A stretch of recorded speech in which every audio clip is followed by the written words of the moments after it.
Olá, e bem-vindo a este vídeo que será dedicado à guerra de longa distância travada entre a Rússia e a Ucrânia, com um foco especial na evolução da eficácia da defesa aérea russa, com o aumento exponencial de mísseis e drones de longo alcance lançados por ambos os lados. Isso obriga a Rússia a revisar sua doutrina e iniciar uma corrida industrial para interceptar o máximo de mísseis possível, enquanto a Ucrânia dependia dos sistemas soviéticos e depois dos transferidos por aliados. Agora, ela criou um sistema de interceptação mais eficiente e principalmente de baixo custo, diferente de outros países.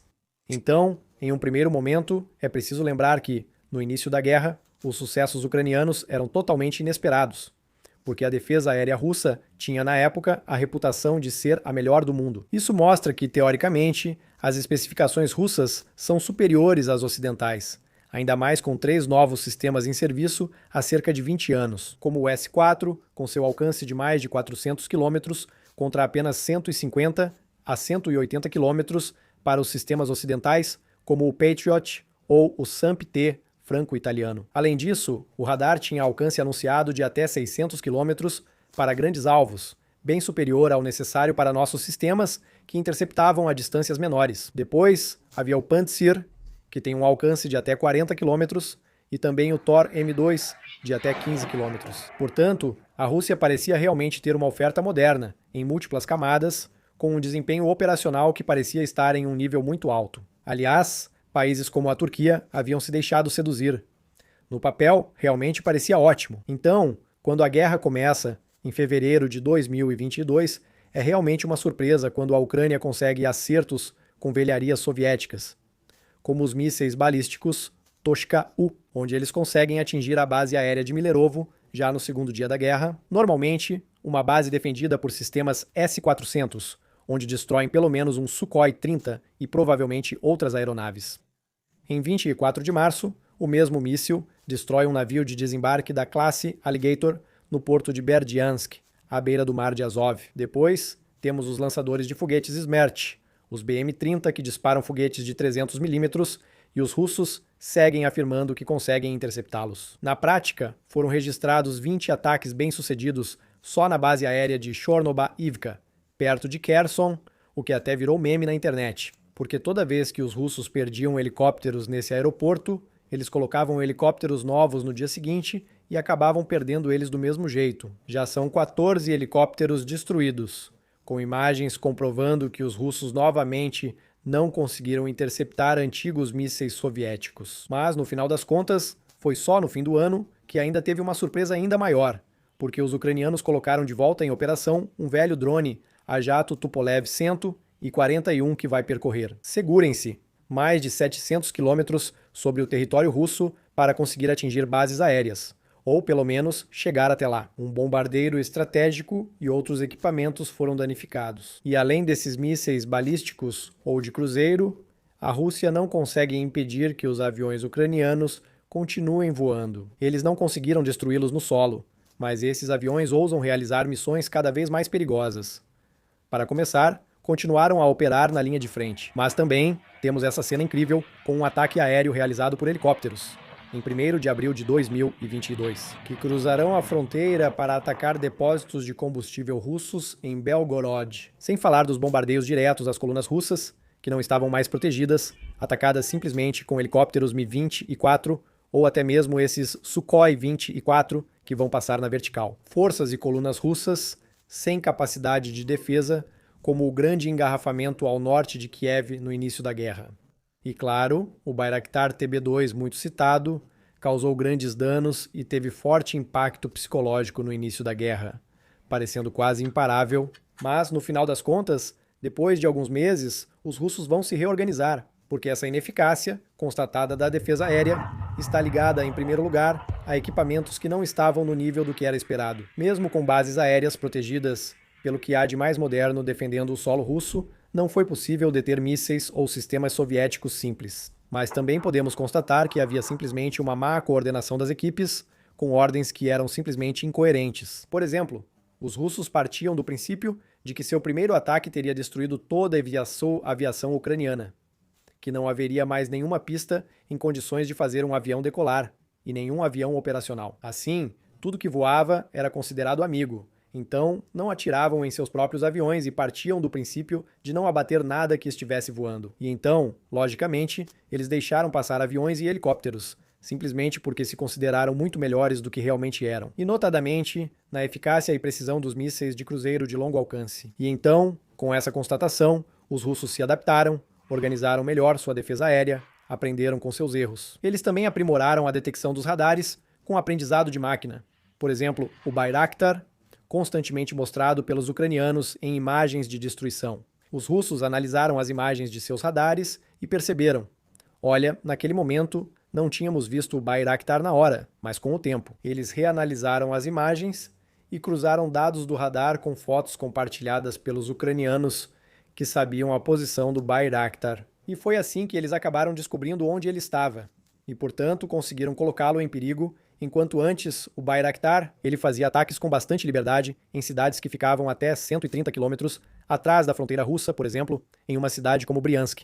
E isso, obviamente, depois não foi mais possível, pois muitos radares no local já tinham aprendido a funcionar. Assim, os Bayraktars foram restritos ao Mar Negro, onde um radar por navio, em princípio, não permite detectá-los corretamente. Mas no caso dos aviões, os russos também vão conseguir abater um avião ucraniano a mais de 150 quilômetros de distância. A partir de então, todas as aeronaves ucranianas precisarão voar abaixo de 250 pés para evitar serem detectadas pelos radares russos, e assim, a eficácia da aviação ucraniana é fortemente reduzida.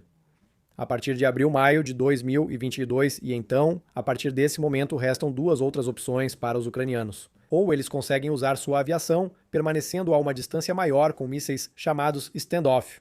Ou seja, eles não precisam se aproximar da bolha de proteção, de detecção dos radares e, portanto, de interceptação pelos mísseis da defesa aérea inimiga. Ou seja, isso significa mísseis lançados de muito longe e, nesse momento, eles não têm esse tipo de armamento. Ou então, é ser capaz de destruir essa defesa aérea com missões de DEAD. Existe o SEAD, que é a supressão das defesas aéreas inimigas, e aí é com guerra eletrônica. Vamos interferir nos radares ou destruí-los lançando mísseis contra suas fontes.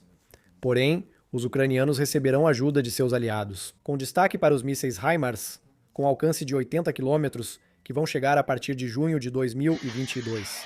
Mesmo que os russos digam que esses mísseis serão interceptados, isso não é verdade.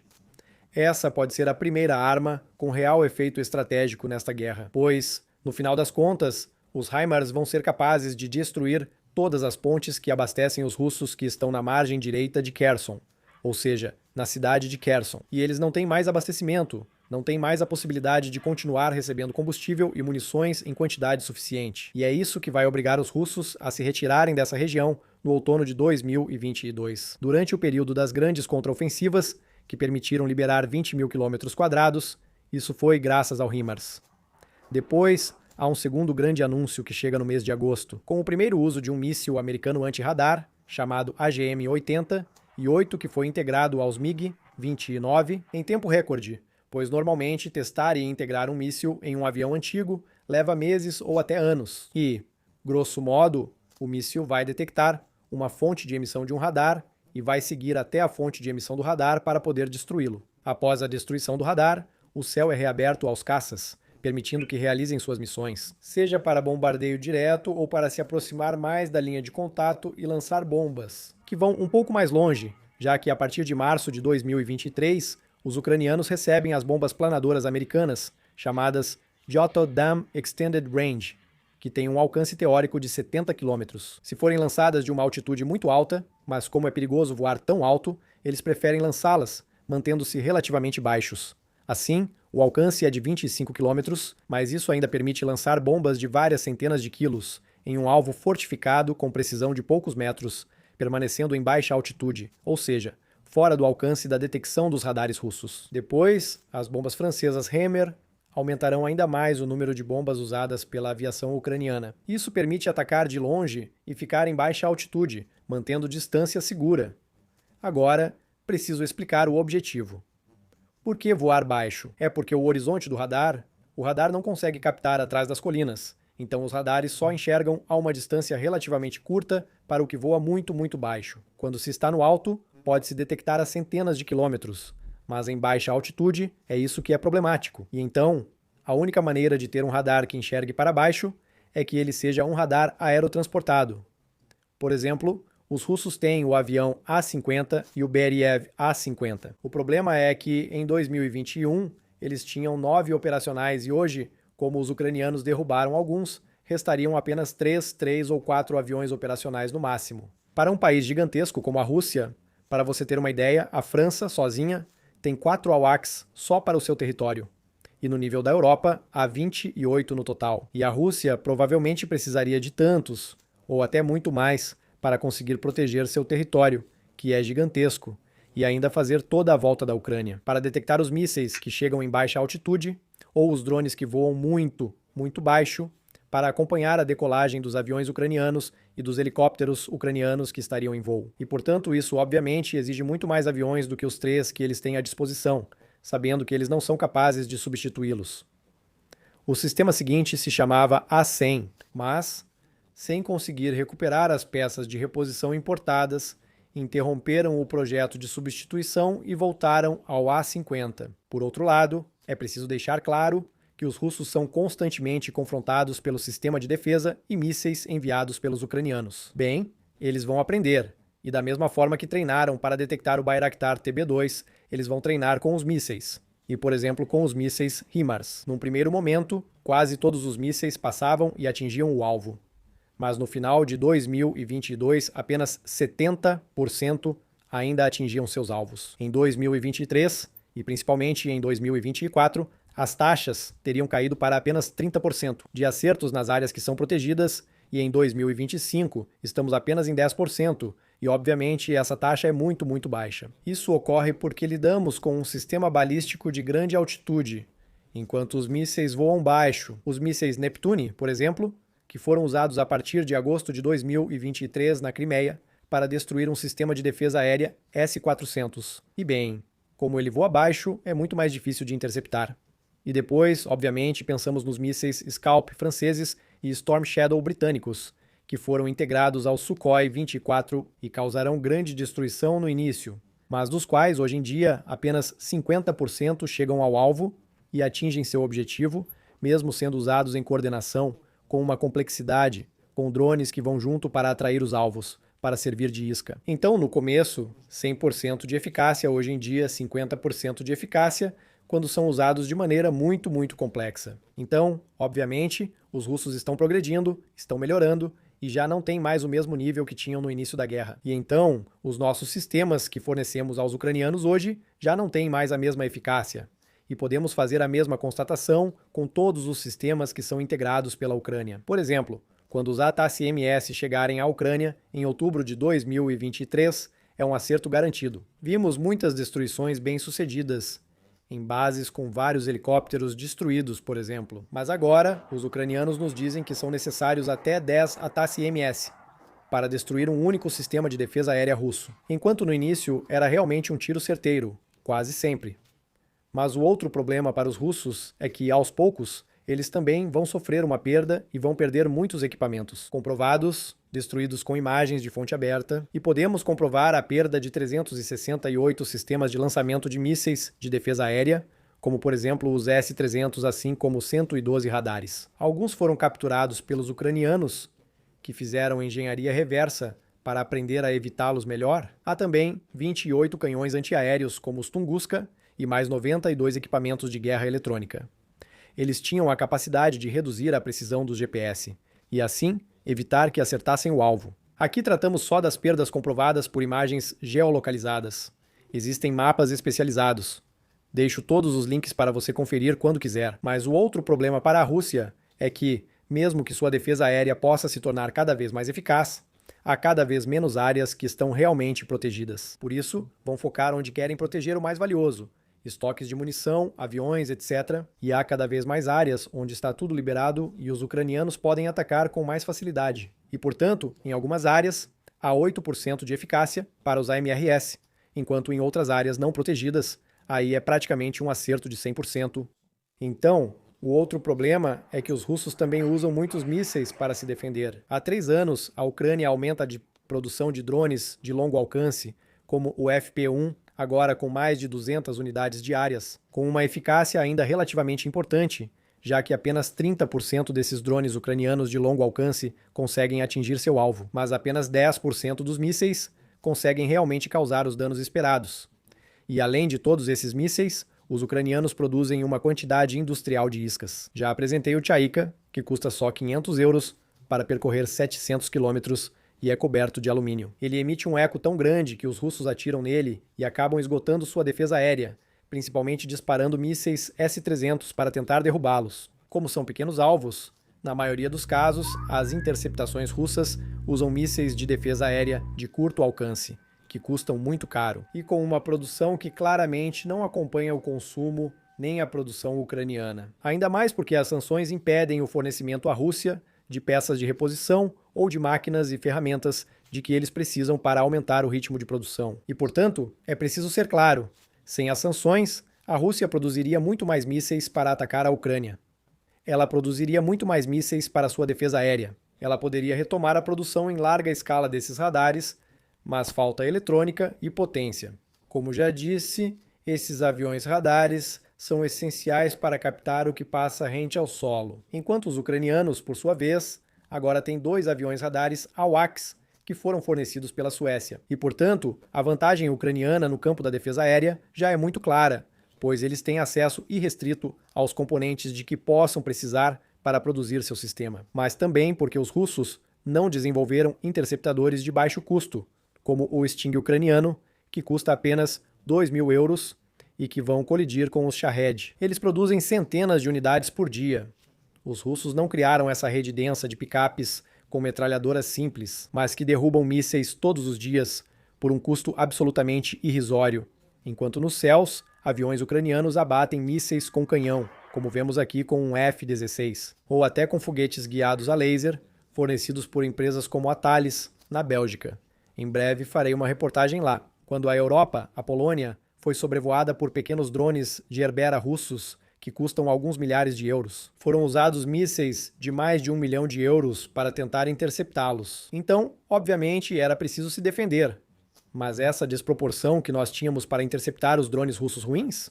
Pois bem, os russos fazem a mesma coisa, utilizando mísseis caríssimos para atingir alvos falsos ou drones baratos, já que os russos ainda usam principalmente os seus Pantsir, e eles não têm alternativa, já que começaram a desenvolver essas pequenas alternativas de baixo custo só depois de terem começado a ser atacados massivamente, enfrentando as ondas de mísseis ucranianos a partir de 2024. E quanto à detecção, é a mesma coisa. Os ucranianos implantaram redes com milhares e milhares de sensores acústicos que permitem reconhecer o míssil que está sobrevoando, indicar sua trajetória, se é um drone, um míssil, etc.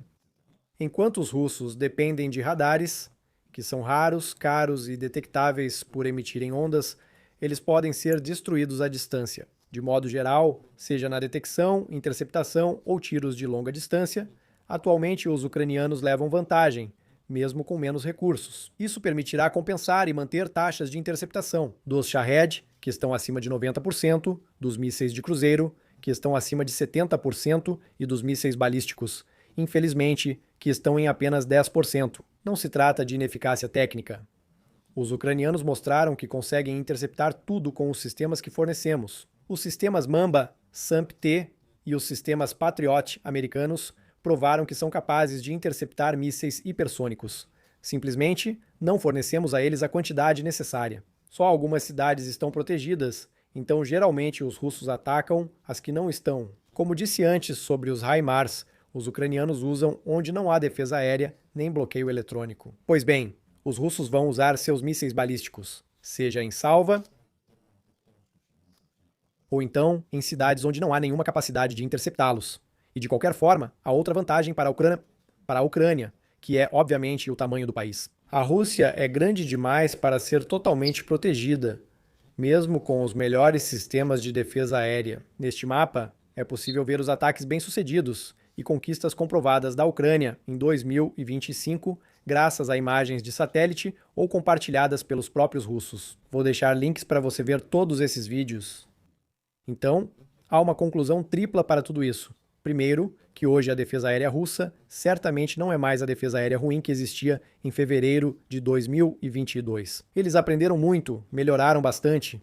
E se tivéssemos que enfrentar essa defesa aérea hoje, bem, é preciso esperar que uma parte importante dos nossos mísseis não atinja o alvo, ou até mesmo que sejam totalmente superados. Esse é, por exemplo, o caso dos ATACMS e dos HIMARS, que de qualquer forma já estão no fim da vida útil e deveriam ser substituídos por seus sucessores. Isso também significa que todos os nossos drones, do tamanho do Bayraktar ou maiores, como o Patroller na França, não podem chegar a menos de 40 km da linha de frente sem risco de serem abatidos. Por isso, precisamos nos preparar para ter uma ferramenta industrial capaz de produzir centenas de sistemas de baixo custo por dia, tanto para ataques de longa distância, quanto para a interceptação da defesa aérea, e também para ter sensores que sejam eficazes e de baixo custo. E hoje, ainda não mudamos para esse modelo de eficiência de baixo custo.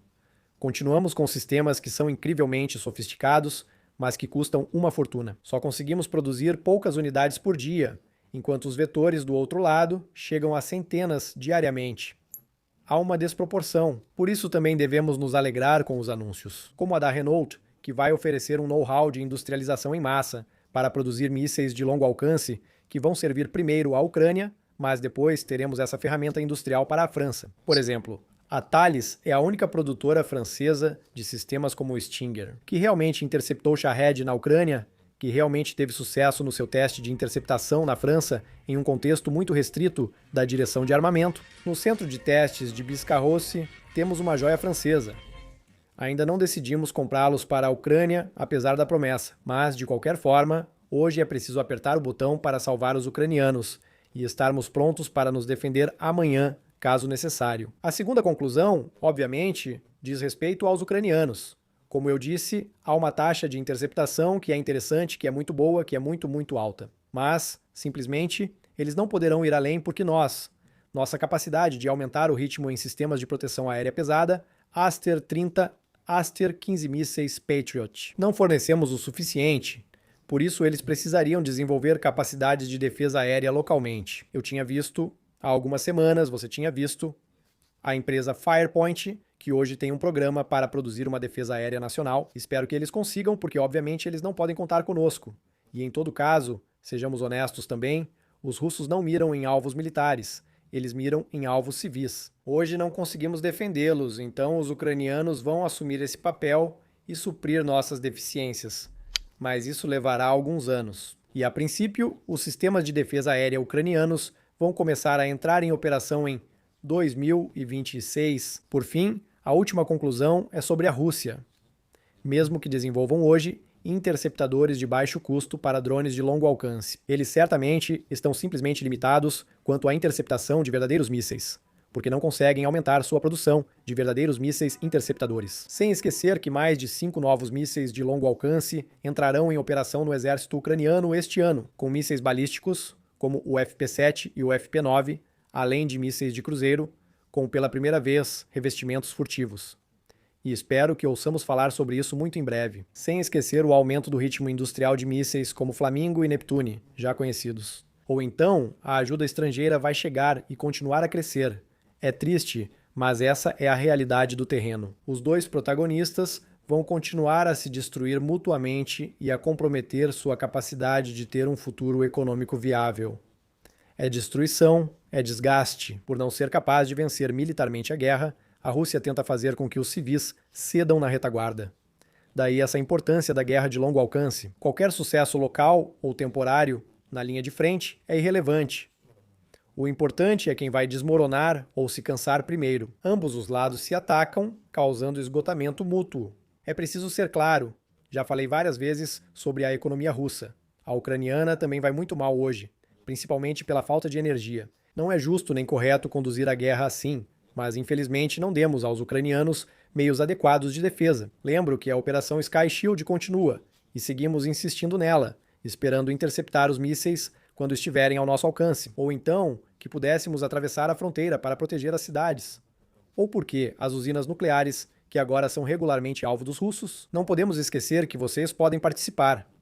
Suas ajudas, como com a equipe Berlioz, permitiram comprar câmeras infravermelhas para ver os Shahed chegando. É mais eficaz que nossos holofotes no céu. Além disso, alguns drones permitem detectar mísseis com mais antecedência. Isso garante melhor taxa de interceptação. Por exemplo, se um míssil se aproxima, é preciso lançar. É necessário resfriar a cabeça de busca do Manpads, lançado do ombro, e quando o míssil está muito baixo. Na prática, não há tempo para ligar e disparar.